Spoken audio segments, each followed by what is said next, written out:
A coluna Diário de Obras conta com a presença do engenheiro civil, o nosso querido Fernando Figueiredo, que todas as segundas-feiras vem aqui para fazer uma avaliação sobre as questões urbanísticas da cidade ligadas às questões da engenharia civil. Hoje o Fernando escolheu falar sobre acessibilidade aqui na cidade de Cajazeiras. Se escuta muito falar em acessibilidade, mas de fato você sabe o que é acessibilidade?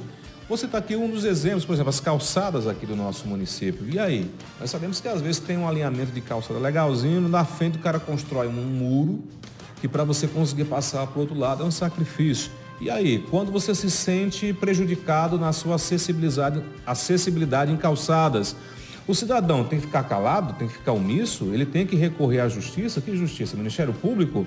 Quem tem que consertar é o proprietário daquela calçada, é a prefeitura, e muitas vezes as pessoas não sabem o que fazer. Fernando, boa tarde, bem-vindo ao nosso programa. Boa tarde, Conrado.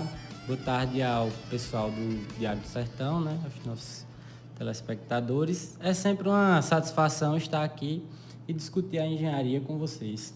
Maravilha. Se escuta muito falar, ô Fernando, em acessibilidade e acesso, mas dentro do entendimento da engenharia, o que seria essa acessibilidade? Essa acessibilidade é só acesso à calçada ou como é que funciona? O que é de fato acessibilidade? Acessibilidade, né, em termos gerais, é uma disciplina que é estudada pela engenharia civil, pela construção e tem uma expertise fundamental na arquitetura e urbanismo.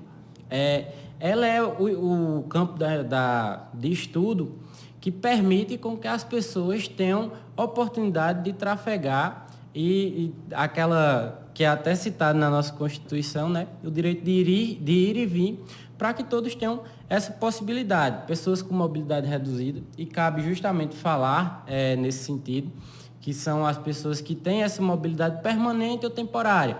Aí a gente pensa em todos os espectros dessa situação, né? Por exemplo, gestantes que têm a sua mobilidade reduzida, pessoas com algum tipo de deficiência que tenham essa impossibilidade. Então, cabe a gente, enquanto sociedade, permitir e facilitar o acesso para que todos tenham essa oportunidade de ir e vir de forma independente. Um dos primeiros problemas de acessibilidade que nós temos aqui na cidade, mas também em muitos outros municípios do Brasil, é a questão das calçadas, né? A gente não consegue ter calçadas que a gente consiga transitar, principalmente as pessoas que têm algum tipo de restrição de movimento, né? Pessoas que são cadeirantes, pessoas que têm algum tipo de problema físico, em algumas calçadas não tem nem como andar, né? Tem que andar no meio da rua.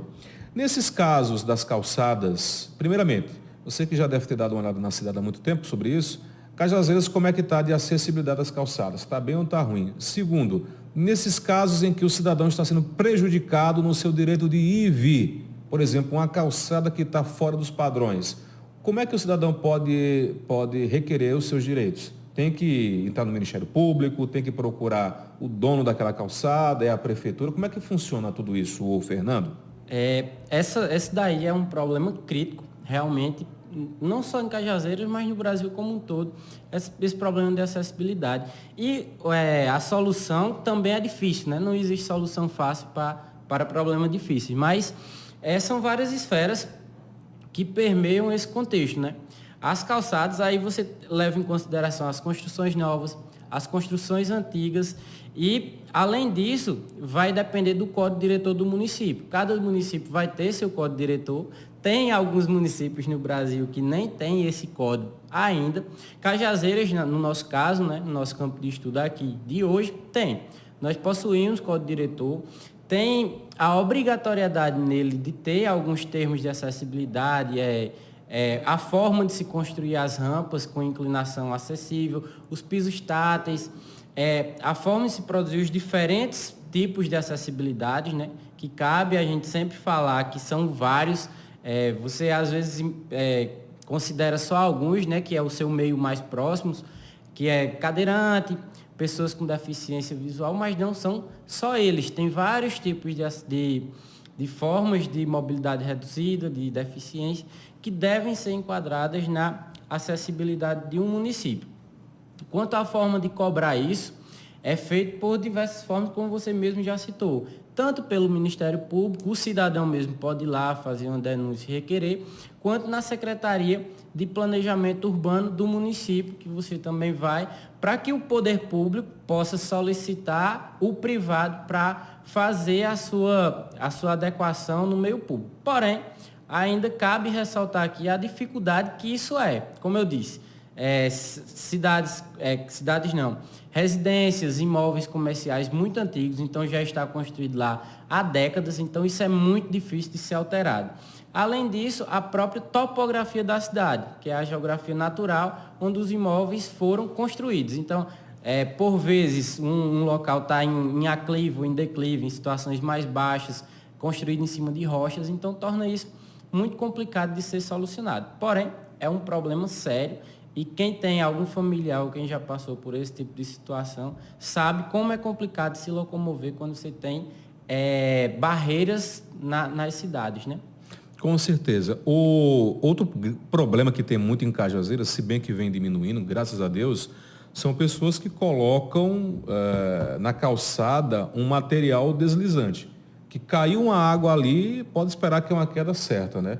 Nesses casos, por exemplo, se alguém se sentiu prejudicado porque aquela loja, aquela residência colocou uma cerâmica, ou pedaço de cerâmica na calçada que num período chuvoso ou com água mesmo da limpeza a pessoa escorrega e tem um acidente. Nesse caso, como a pessoa pode ter os seus direitos assegurados? Ela pode requerer uma indenização aí. Isso, pode sim. Apesar de ser mais da área de direito, né, da área jurídica, mas o ambiente público ele tem que ser preservado em condições de ser utilizado pelo público, pela sociedade. Então, se você sofre um acidente numa situação dessa, em uma cerâmica que é inapropriada, e aí entra a parte da engenharia, que nós temos os pisos que são específicos, né, que tem a classificação específica para parede, para uso externo, que é nesse caso das calçadas, né, uso externo e tráfego intenso, que é público. Então, se esse piso não se adequa na engenharia, o prejudicado, né, o pedestre que se sente prejudicado, ele pode sim entrar na esfera judicial com um processo contra o estabelecimento, se for um estabelecimento comercial ou residencial privado. Se for, claro, um estabelecimento público que tem o domínio daquela calçada, você entra contra o estabelecimento público. Aqui em Cajazeiras, quais são os principais problemas de acessibilidade que você encontrou fora as calçadas, ô Fernando? Tem vários, tem falta de acostamento, que eu sempre comento, né, com os meus alunos nas salas de aula, na sala de aula, que é inclusive que entra no assunto que discutimos semana passada, que é o saneamento básico, né, que é falta de sarjeta, falta das drenagens urbanas. Então, isso tudo dificulta o acesso de pessoas que têm essa mobilidade reduzida, né, problemas de deficiência visual, que nem sempre precisa ser totalmente, né, mas quando você tem algumas restrições, você precisa facilitar o seu acesso aos locais públicos.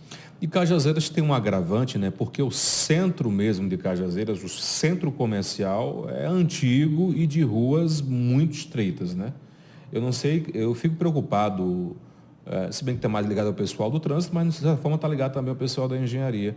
Como é que você vai resolver a questão do trânsito de Cajazeiras daqui a uns 10 anos, né? Com o aumento de carro, de fluxo, enfim. É meio complicado resolver o problema da acessibilidade aqui no centro de Cajazeiras, né? Conrado, eu vou citar para você uma frase que foi dita quando um dos maiores viadutos do Brasil foi feito em São Paulo. Possibilitou, né, uma maior quantidade de trânsito, e quando começou a surgir esse problema, isso na década de 90, 80, 90, quando começou a surgir justamente esse problema do tráfego intenso, da dificuldade dos carros por conta do trânsito, do congestionamento, o gestor da época do Estado de São Paulo disse: trânsito é progresso.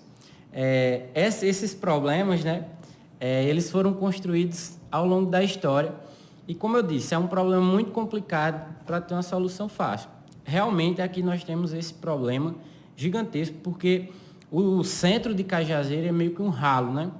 O centro comercial é embaixo e vai subindo para as zonas periféricas da cidade. Então fica um caos realmente urbano e ainda além dessa questão, né, de ser ruas pequenas e estreitas, você tem que misturar, tem que aglomerar ali feirantes, comerciantes, pedestres e o tráfego de veículos. Então, realmente fica muito complicado, principalmente nessa questão de acessibilidade para as pessoas. Né? Maravilha. O trânsito também está dentro da acessibilidade, né? Claro, sempre. De sinalização, como é que você acha que está Cajazeiras? Porque a acessibilidade também tem a ver com a questão da sinalização. Tem sim. E é tudo interligado, né? Isso, como eu disse, é sempre uma construção histórica que nós tivemos no país ao longo de sua confecção, né? Da construção dos municípios. E se você parar para pensar, é bem intuitivo isso, que antes nós tínhamos as cidades projetadas com foco no trânsito, com foco seja nas ferrovias, bem antigamente, ou nas rodovias atuais, ruas, possibilidade de estacionamento de veículos, etc. Só que na década de 90, principalmente, se intensificou essa mudança de justamente tendenciar o foco para as pessoas. Então, você vê aos montes aí, tanto aqui no Brasil, aqui na cidade nós temos vários exemplos, inclusive, como nas outras cidades de países da Europa, dos Estados Unidos, que o trânsito, quanto à confecção dos municípios, eles mudam o foco. Então, a gestão está mais voltada para as pessoas. Então, os centros urbanos, etc., a tendência é proibir o tráfego de veículos e incentivar que as pessoas trafeguem a pé e, obviamente, de forma acessível. Muito bem. Fernando, nós já estamos caminhando para os minutos finais do programa. Obrigado pela sua participação. Algo mais que você queira acrescentar sobre o assunto da acessibilidade? Sim. Queria acrescentar justamente essa importância, né, que as pessoas que têm uma dificuldade de acessibilidade e quem está assistindo aí pense nas diferentes matrizes dessas dificuldades. Não são só cadeirantes, não são só pessoas que têm deficiência, que têm alguma deficiência visual, mas todos os tipos de mobilidade, tanto as permanentes quanto as provisórias, né, ou as por um curto intervalo de tempo, e elas precisam realmente ter esses ambientes acessíveis pelo princípio de ir e vir que as pessoas precisam. Canal no YouTube, reforçando do Fernando Antônio, Fernando Figueiredo. Sim, tem um canal do YouTube, você coloca lá no site do YouTube e digita canal do Fernando Figueiredo, que aparece, e a gente discute várias obras, várias alternativas da engenharia, curiosidades e, claro, numa linguagem para que todos possam compreender a engenharia da forma mais didática possível. E também o Instagram, né? Tem o Instagram. @Fernando Figueiredos, com S no final.